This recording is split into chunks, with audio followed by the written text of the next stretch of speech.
Под ноги тулится прохладный ветерок, и ехали с рисом мы дорогой. Заглянули вдруг погреться в хуторок.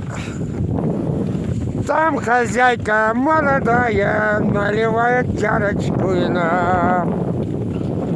И в любезную в избу приглашала, наливала чарочку вина. И сыпал снег булавному под ноги. Що перевернувся час. Так и не доехал я до дома.